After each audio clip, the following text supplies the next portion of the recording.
Okay, Isaac, what question do All you right. ask me? I want you to tell me two things. One, we're getting some drive-through. Yes. That's important. Food. Okay, food. Second question, do you have a preference? Not really. Okay. I know there's that McDonald's on the way back.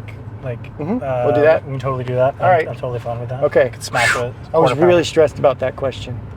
So here's the second question. A little bit deeper. Good.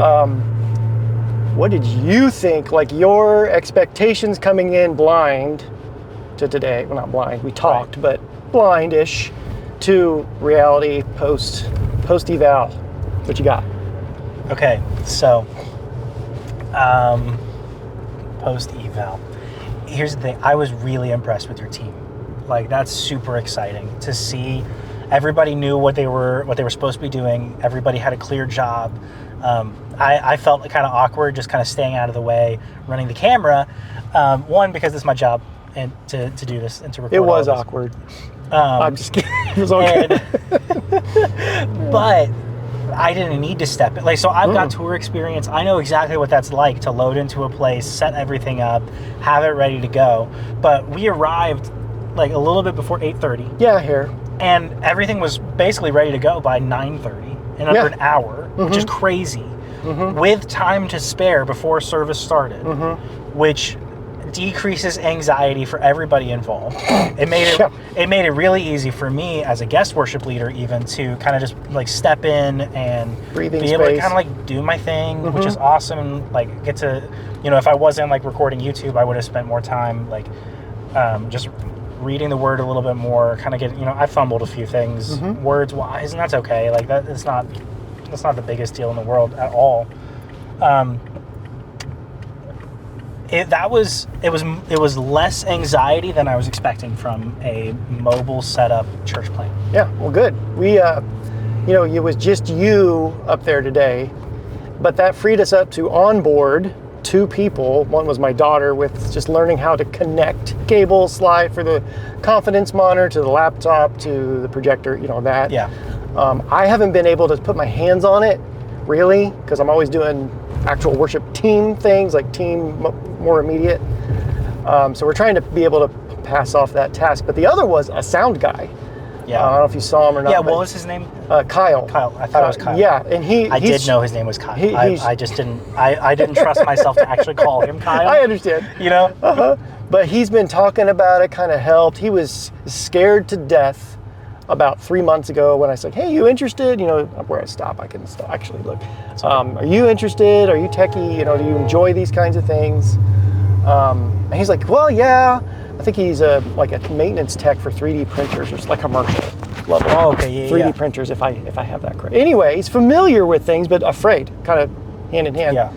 So he had his hands on the board today. Yeah, I saw that. It was great. Like, whoa, come on. Yeah. I was really impressed with Mike. Mike, to have a volunteer like Mike on your team is a game changer. It's gold. It is so gold. Not just that he knows what he's doing, which is awesome. Yeah. That was pretty cool. But also he was so personable. He was doing a great job teaching Kyle. Like everybody just knew what they were doing. Everybody knew what they were there for. That was super cool. I was really encouraged that your church sang. Like I could hear him singing. Yeah. That was awesome. Yeah. That's not always the case, and that's something that I love. Some Sundays are not. It's like, come on, wake up, people. I'm sure. And yeah, it was great to hear you preach, brother. It's super cool to be there for that. And it was a super fun morning, and I'm really impressed by your team. There's a lot of great bones there that you guys are going to be able to continue growing in for a long time to come. And it was also just for me, even as business owner Rhett, who is always constantly thinking about what kind of products can I take to the market? What kind of services can I take to the market to help churches like yours? And it was very affirming to hear that all of the 3 areas that I typically talk about were all areas that were pain points for your church. Yeah. And definitely on the right track with some of this. Yes. I'm really excited. Mike and I, we were talking about, this might not actually stay in the video, but because I already talked to him about it. He was just talking about there's no guide to training volunteers. Nope. And it doesn't even matter. If you just have a guide, you still have to learn by watching people do this kind of thing. And I was like, yeah, that's actually exactly what I'm trying to build with these volunteer training playbooks that I'm hoping to take to market by the end of the year. Mm-hmm. You know, because you need something that is both, here's information that you need to intake, here's a system for learning skills, but then especially, like, you need to go through it with somebody. It needs to be a collaborative process. Yep. So that's something that I'm super excited about, that is going to be coming to the market at some point in the next 6 months. And I clearly just continue to see the need everywhere I go. But when you have a volunteer leader like Mike, who knows what they're doing, is excited to teach, is super personable, that's clutch. That's really rare. We actually have a handful of people that have some, I'll say, legitimate musical skill. They have legitimate technical skill, like Mike. You know, we've got keys players. They are going to Asia as missionaries. Praise the Lord. However, I'm like, gaining by losing. Okay. The wife of the couple is like one of the best. No offense. Best lady keys vocalist, like combo players. You didn't have to clarify lady keys player. Oh, that's true. Okay. But there are some others that I've met that are really good. But she is very good, very talented. And then Jason, who was there today, you were able to give him a break. Give him a break. So that was really helpful. Who was Jason? He sat right in front of me on the front row. Oh, okay, that guy. Yeah, he was just there with his son today. The rest of his family was out of town. So, but yeah, he's real quiet and timid. And so anyway, but they all have these talents, but it's the heart. Like, what's attractive about them is their heart. To serve, the heart for the Lord, the heart for worship, the heart for one another. And I've been blessed as the kind of new guy in the block or whatever, the worship director, to kind of pull them together and help them, like, give a platform for them to care for each other. Yeah, well, which is pretty fun. Mike spoke very highly of you. Oh, well, that's good. I'm going to tell you because it was encouraging to me. Okay. You know, like, he spoke very highly of you as a leader and said that he's really sad that you're going to be moving on at some point. Well, we'll see what happens. You never know. You never know. We're next. Okay, let's work. Let's see. The end of the month. Like his and my part, like arrangement figured out. Oh man, every day. You're rolling, aren't you? I'm exhausted. Anyway, yeah. It's tiring. It's tiring. So I usually lead, like when I'm worship leader, which I guess preaching in a way is also that. But it is.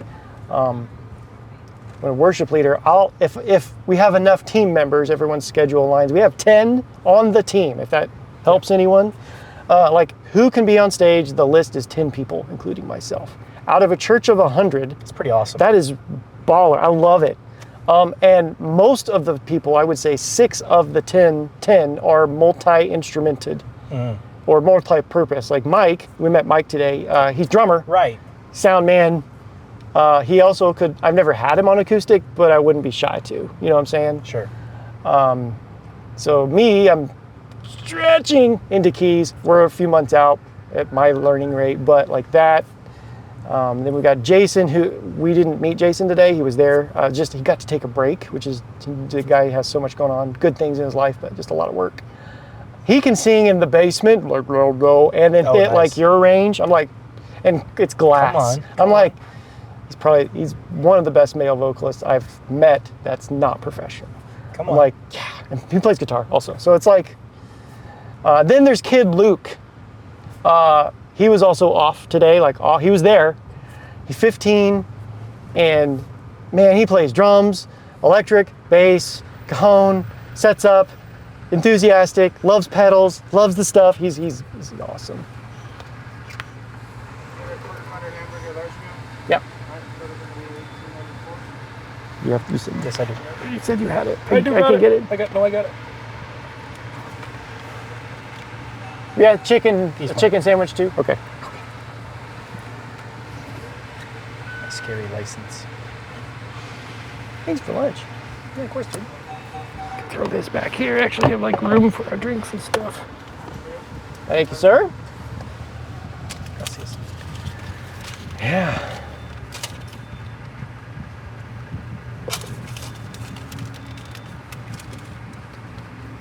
Yeah.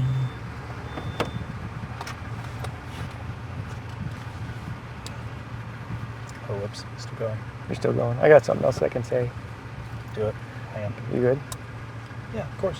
One of the hardest things is like, okay, so we have a few, I'll say actually a nice stack of really good, like I kind of mentioned, people with hearts, people with talent, like 10 years in on another worship team maybe, hearts to be here and everything. But the hardest place being a church plant, as you saw, we met in an elementary school, is a place to rehearse. We don't have that. So Mike's basement, literally in his home, he's got some leftover gear that's aged, so we can like kind of plug in, play low. But it's his home space, you know, and some weeks he's not on. So it's like my people are invading the house all the time. Like, so we're struggling with that. So I'll be honest, we rehearse probably 20% of the time. It's Sunday morning is like our 80 to 90% meat of growth musically. And we don't grow a lot. So we're learning how to like connect digitally through the week, download apps that will transpose a song and we can all listen to that. One that can do harmonies. So some of the ladies that are kind of learning, like branching out, we're all trying to grow. So some of them are like, hey, I've always sung lead. I'd love to do harmony. You know, I need to learn that. I need to learn it personally. So we're figuring that out. And I will say, no solution has been presented other than God's grace of like, here's a nugget to make it easier. Here's this, maybe you can do this to make it easy. Like these kinds of things. So that's in our prayer of like, all right, Lord, love a building we can all be in, but at the same time, if that's not for us yet, maybe a place to rehearse. Yeah. But that's a challenge that also, flip side, builds character and trust. Because some people really love to get it like down perfect and beautiful for Sunday morning, and we have 5 minutes and it's not happening. So it's just like, Lord, you're up. This is what we got. And yeah. So I feel like that gives you a lot of opportunities, especially to like really teach and grow your team on a spiritual side, not just like a practical side. Yeah. And that's really exciting to be working on that this early in the game, quote unquote, as a church, because it takes years for a church plant to establish itself into like a thriving church. Yeah. And we just cleared the 1 year mark. Yeah. A month or two ago. Yeah, and you guys are doing amazing. Like it was really encouraging to me to see what's going on at Reliant Church. I've been trying to get out here for a long time. No, we've talked a lot about it. Yeah. And it was really great that this was like my first time back. Yeah. No, I'm glad you could. I hope you can come again. And like, yeah, it'd be great. I will.